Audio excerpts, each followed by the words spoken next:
Coalition of St. Croix presents Silence Speaks, Secrets Revealed, a radio drama about child sexual abuse. It contains subject matter that may be triggering for survivors. Discretion is advised. It's Dr. Dennis in the morning, and today, ladies and gentlemen, is a good day.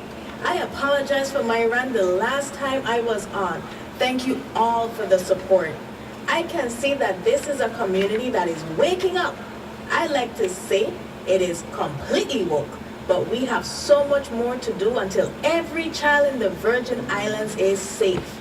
But like I said, this is a good day. Caller, go ahead. Morning, Dr. Dennis. What's with you, sir, today?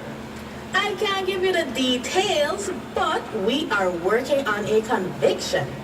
Oh, that fellow that been in the paper? I hear from somebody he was taking a picture of his young daughters. I wanted to give it to the police. I can't comment on the case, but yes, it was in the paper. Hey, these people, my son. So what's gonna happen to him? Well, if convicted, he could face 25 years to life. His own daughters, though? Hey, if I were a judge, I'd take you rascals and hang him. These people don't even understand how your life just gets messed up. It takes me a long time to trust people again. I can't. Sammy, let me tell you something. Last year, WCSC provided counseling to 112 adults who were sexually assaulted as children. Their number is 340-773-9272. Give them a call. Sometimes we won't know just who does need it. These silent crimes could have happened to any of us. Yeah, well, I got this thing. Keep up the good work. Sammy called. All he needed was acknowledgement that what happened to him was wrong and that his conflicted emotions surrounding his own abuse was legitimate. I hope it has helped you as well. Dear listeners, my work is hardly through, but I must leave this venue now. In 2017, WCSC assisted 98 child victims of sexual abuse. I need you to help me. Keep a vigilant eye on young people. Believe them and report. Thank you for listening to Silence Speaks, Secrets Revealed. If you or someone you know has been sexually abused, please dial 911 in an emergency or call the Women's Coalition at 340-773-9272 to find out how you can end child sexual abuse. Welcome to the After Show Let's Talk About It, a live call-in talk show to continue discussing the weekly episodes of Silence Speaks, Secrets Revealed, a radio drama about child sexual abuse presented by the Women's Coalition of St. Croix. The stories are fiction based on fact.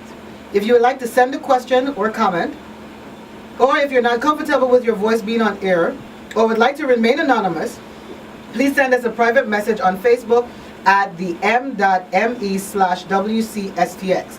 That's m.me/WCSTX. I'm your host, Shalene Gums. February has been Teen Dating Violence Awareness Month. The hashtags for this month were TDVAM, hashtag love is respect, and the color has been orange. Let's pay attention to the relationships our teens are in. Though the law says the age of consent is 16, but only if the person is up to 5 years older, anyone under 16 cannot consent.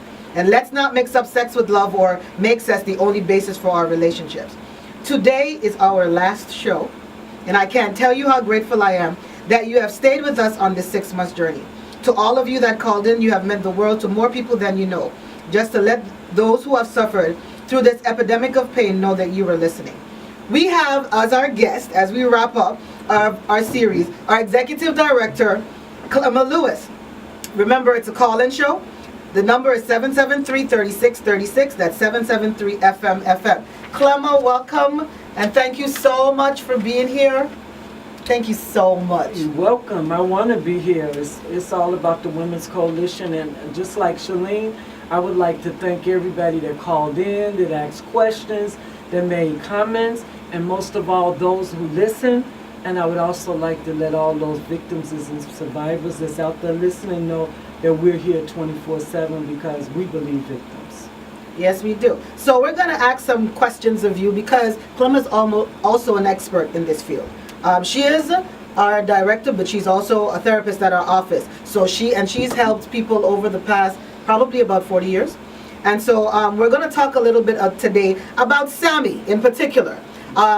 One, because he's a male. Two, because he didn't even realize that he told everybody that he was a victim. And Dr. Dennis, realizing what he was doing, had to kind of put a stop to it so that he didn't expose too much and then it become embarrassing for him because he's been struggling with it for a long time. And like Silence says, he just needed the legitimization that what had happened to him was real.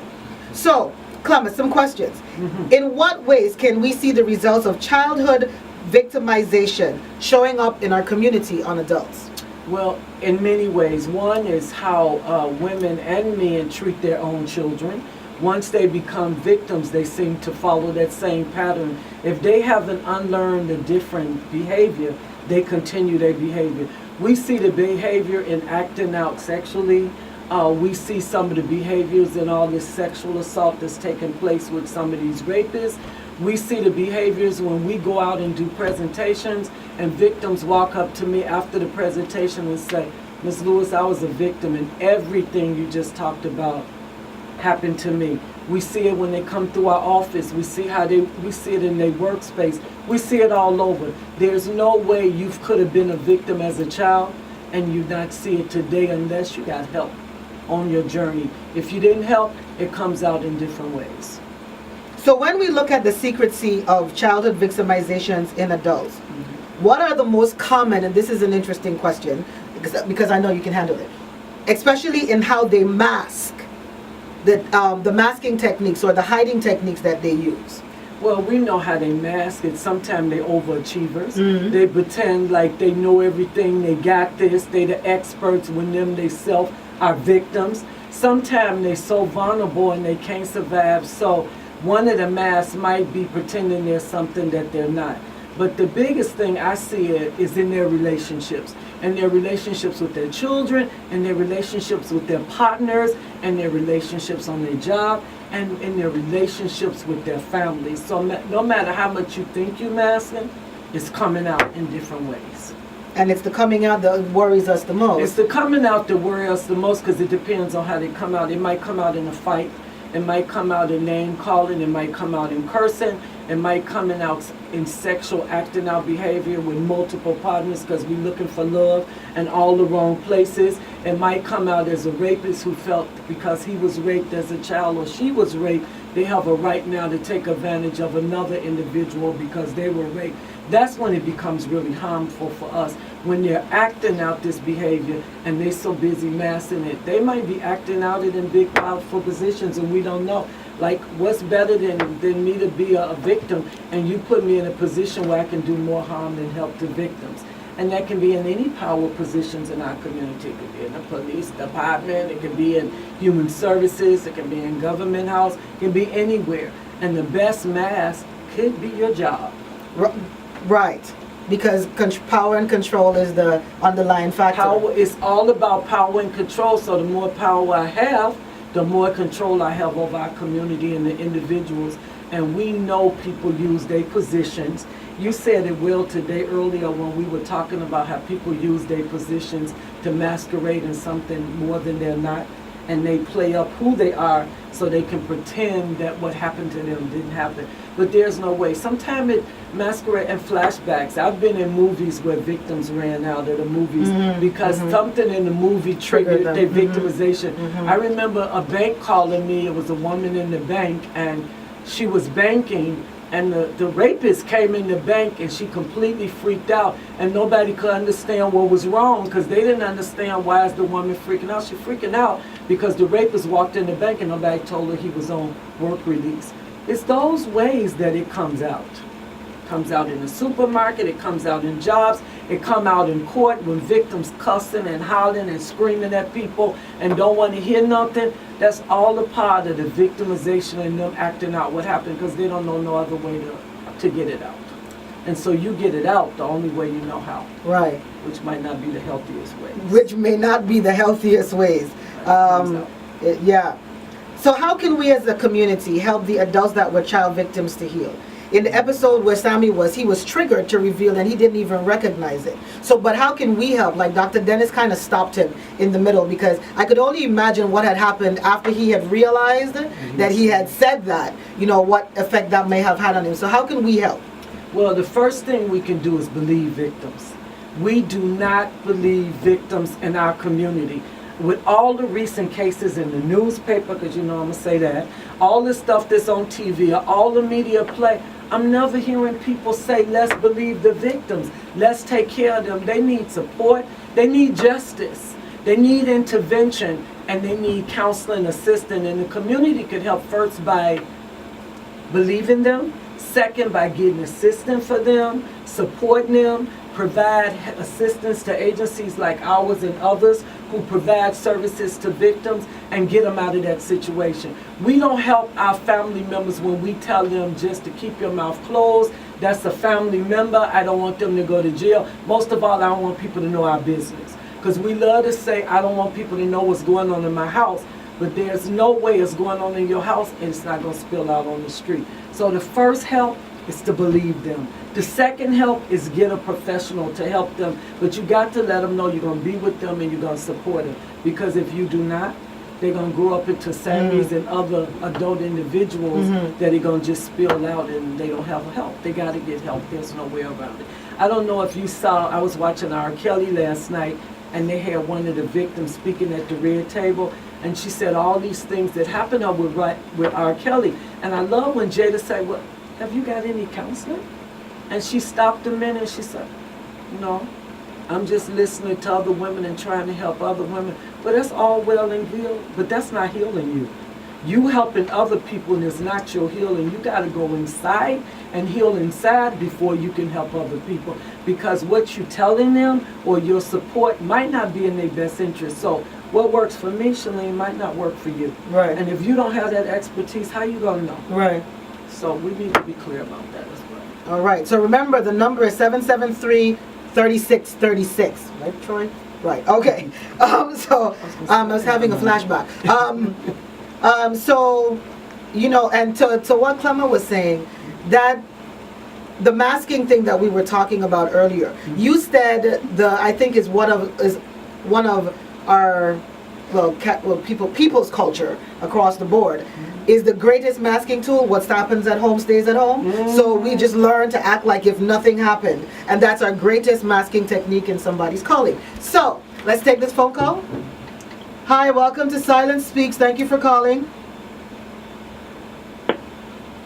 And we lost you. Okay, so give us a call back. That's 773-3636 is the number. Let's don't leave out the churches. Right. That's a huge masking. Right. I mean, we go to church and we figure if we pray, that we going to heal and everything going to be all right.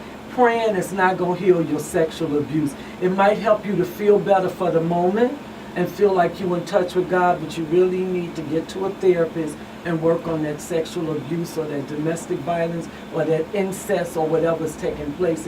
And we know, just like schools and churches, everybody do not want their church or their school to be labeled as the place where victims come out. So, and trying to help victims, we tell them just to pray and stay quiet, and we don't realize we're doing more damage to that victim because that victim gonna have children, and they're gonna have children, and guess what? We're gonna have intergenerational incest, sexual abuse, and domestic violence because nobody stopped it. Right. And so that's what we see all over our community. Exactly. So the biggest masking is what happens at home stays at home, because we also teach our children to lie. And when anything else comes up, they're not going to tell us because we've already taught them to lie. And so that becomes the greatest mask. And then when they get old enough, because a lot of little people, they just keep saying, when I'm big enough. And when they're big enough, that mask comes off. And it turns into something different, right? Ooh, like relationships where they can't get along with their mother and father.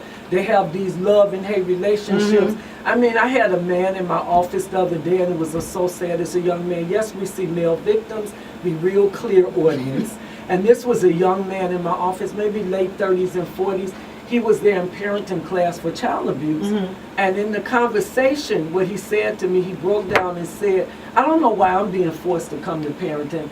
All I did was discipline my child. Well, he injured the child in the discipline. But I think what hit me the closest, he said, when I was getting beat and hurt and abused at home, not one person helped me. He said, I went to the schools, I told teachers, I told the principal. He said, not till this day has one person reached out to me to see what I need. And yes, I'm angry.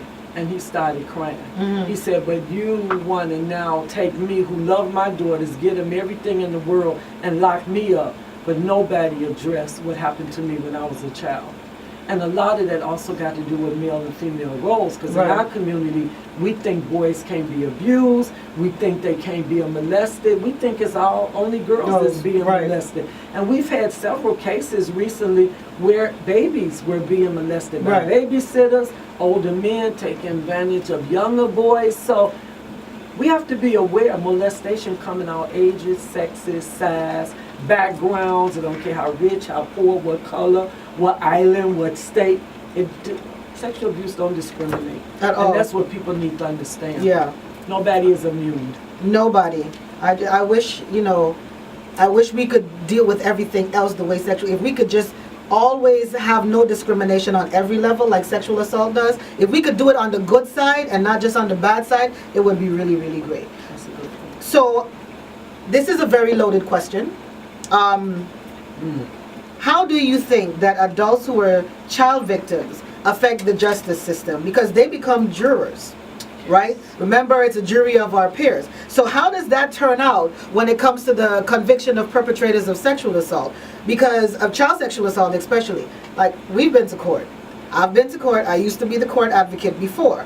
And I'm nearly afraid every time a child has to get on the stand, because they have to bear everything that hurt them in front of the perpetrator. And then the victim never, the jury always never, well, almost always never believes the child. That's right. And then the rapist goes free. And then we see him 5 years later with somebody else, and we go through the same process all over again. But what's scary about the criminal justice system is that the jurors come out this community. Right. If we That's what I'm say talking 1 about. in 4 and 1 in 6 children gonna be victims, what did this tell you about your jurors? Exactly. There are gonna be people in the jury that's gonna be victims and rapists. And it all depends on where they at in their life. They might be sympathetic to victims, they might.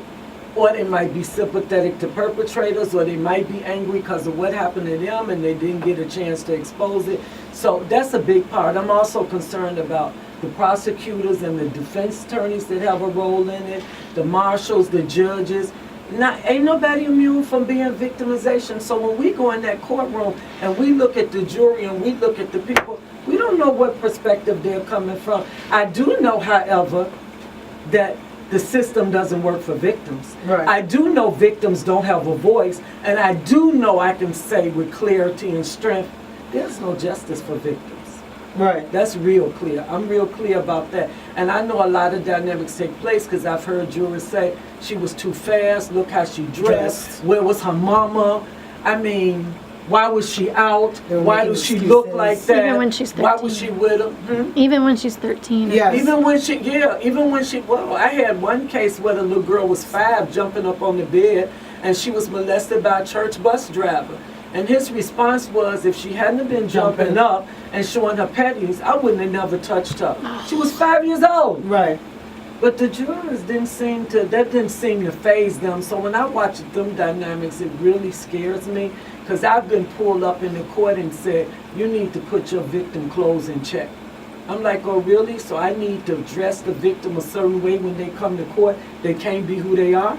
No, because if they look good, they self-confident, and they speak well, Yeah, they can't be a victim. they can't be a victim. Right. They can't be a victim. They got to get up there and cry and hair all over their head and dressing like they from another century, because you can't have it together and be a victim.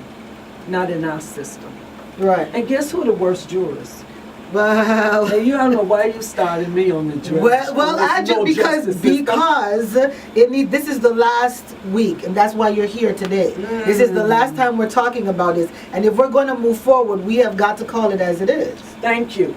So, in sexual assault cases, the ones that get away are the ones that have the majority of women-only jurors. So what does that say to us as women? I think Jada said it last night. It's either victimization or self-hate that we can't find with all the information they'll find this perpetrator guilty. So either I'm a victim, or I hate women, or I hate her because of how she looked, or maybe their family is connected to my family and I don't want to say nothing because it's a small community, or The rapist is the same age as my son. Right. And it could be one of my sons, or it could have been my father or my brother or my uncle. I can't put him in jail for this little girl. She's going to be fine. Well, we don't realize that their life is damaged forever. You do not walk out of sexual assault healthy. Please get that, people. They are damaged, and whether they want to face it or not, it's an issue. And our criminal justice system does not help with the process. They don't help with the process when the other side of the courtroom and tries to intimidate the victims. They try to intimidate us. The prosecutor dropped the cases without telling the victims. They plead the cases without the victims having to say so. I mean, so why should I go forward? Why should I go up there and speak my truth to the whole world on St. Croix for later for people to look at me like I got two heads? Right. Yeah. And so that's where the masking comes in. And so that's why we have a lot of people walking around and they're very hurt. And it comes out in different ways. And you know, one of the reasons for us doing Silent Speaks is that we needed to talk about how little people get hurt. But we wanted to bring in how big people get hurt as well. Because they were little people first. Before they were little people first. Big hurt people. Like Dr. Dennis, hers was, and she gave her story. Hers happened when she was younger. She became a psychologist because she wanted help. She went and got help, realized that in her getting help, she could help somebody else. And so therefore she came back to try to help. And a lot of times, you know, the masking is so great that we start to separate, you know, ourselves. We nearly get a split personality. We put that victim to the side, but that victim always shows up. We have had victims that after sexual assault be labeled as bipolar. We've had some called schizophrenic. We've had some victims came out with multiple personality disorders. Multiple personality disorder based on the sexual assault. Right. So we know how severe sexual assault can damage victims in our community. Yes. It's serious. It is serious. And so we want to remind every adult, because this is the last show, until we come back on the March 12th. Yes, Debbie? Until we come back on March 12th, we're going to be here for 2 hours. We're going to run all the series, and then we're going to talk about it a little bit more. But every big person that was a little person that went through this, understanding that your big person life has been affected. Yeah. Whether or not you've gotten help, it's not too late to get help. And you know, a lot of times we act and we believe that we can handle anything. Everything that's going on, we're just going to handle it because we still have that stigma about talking about it. But keeping it in hasn't helped us either, because then you run into relationship issues, trust issues, the trust issues. And you pass all those issues on to your little children. people. I ran a support group for 12 years for incest survivors. The majority of the women in my group, all they do is end up being incest victims. Ain't that deep? So you in a group working on your stuff and all your daughters become victims. What does that say? Right, because we don't know how to look for the signs, because we spend a lot of times hiding it from ourselves. And hiding it from them, the masking. Right. We want to mask it instead of really telling them what's going on and what they need to look out for and what to watch out for. We so busy trying to cover up and act like we normal and going on the regular routine that we forgetting what's really happening to us when we have the meltdown, the breakdowns, all the trauma from the storm. All of that stuff impacts how we move forward today and on all our children in the community. It does. So remember, children become adults. You either help them now or you wait till Help you get them bigger later. problems when they get older. Yes. That's the way to look at that. All right, and as usual. So thank you, Clema, because we run out of time as usual. And we need to kind of do a little bit of a wrap up. So do you have anything that you want to say in closing? Because this is the end of our 26 weeks. But do you have anything that you want to say as the executive director and as an expert in this field to the community to help push us through? Because this, even though the series has ended, the problem has not gone away. I want to say, and I want to be real clear, we believe victims, we believe survivors, and we support them 100%. So we're there for them 24/7. If you need us, our number is 773-9272. Call us. You can't do it by yourself. You can't do it alone. The families that's in crisis, we're willing to work with the whole family, not just the victim, because that victim and survivor impacts the whole family. And we're willing to do the work, if you're willing to do the work, to change your family dynamics and what's taking place.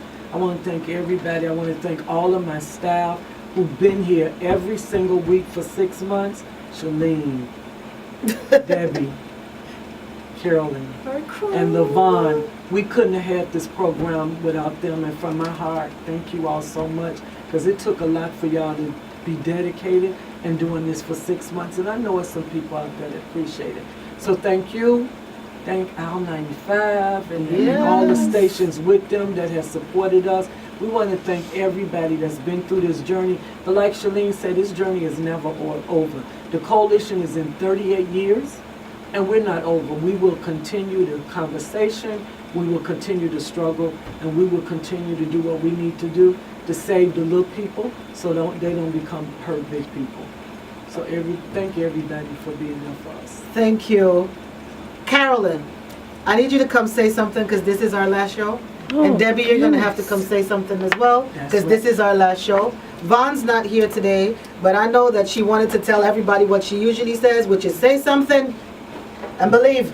Do something. So I don't know what to add to that. That was all really good. I'm just really grateful to be part of this project. It was a blessing. It came, the funding that we received that Shalene talks about every week, the Ralliance grant that we get.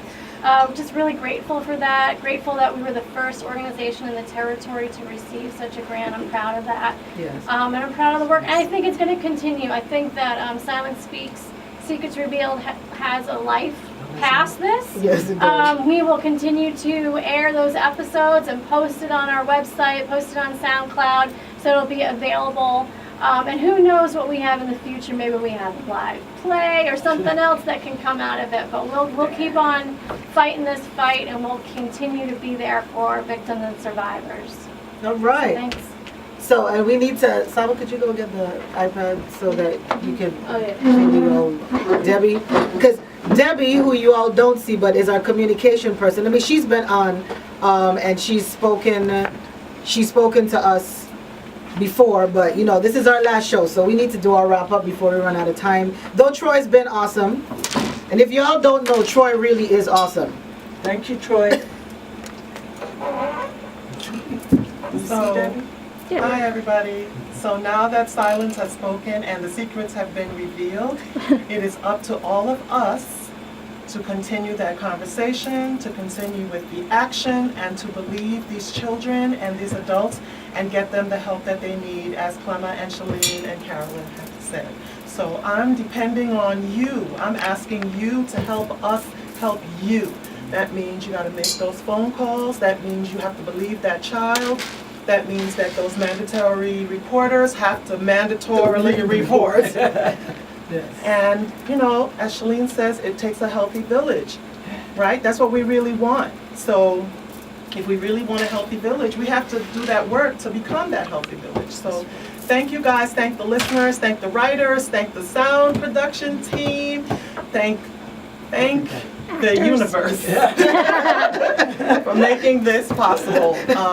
But thank you most of all, St. Croix, St. Thomas, St. John, Water Island, the BVI, everybody who's listening in the States, on the moon and Venus, everywhere. Thank you so much for rocking with us for these 26 weeks.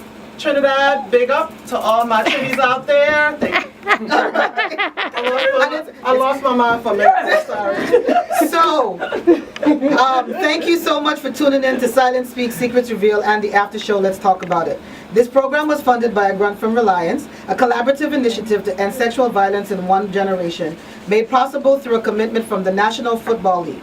Its contents are solely the responsibility of the authors and do not necessarily represent the official view of the NFL, though it should. If you need help, please call us 773-9272, www.wcstx.org, our Facebook page, our Twitter page, our Instagram page, all of it.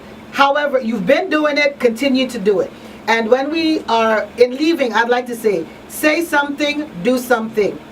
Believe something. believe them. And if you see something, it's not necessarily to report. If you feel uncomfortable, you can call us. We'll help you with that part. So, but if you see something, say something and do something. Stop victim blaming. It's never the victim's fault. Nobody volunteers to be a victim. And perpetrators, just don't do it.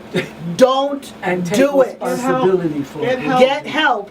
And don't do it. If you feel the need to hurt somebody, you need to check yourself anyway. All right, so thank you so much. Thank you for being on this 26-week journey with us. The 6 months has been interesting. Thank you for everybody that called in, all the guests that were on the show. We thank you so much, community, for being there. And you don't know the impact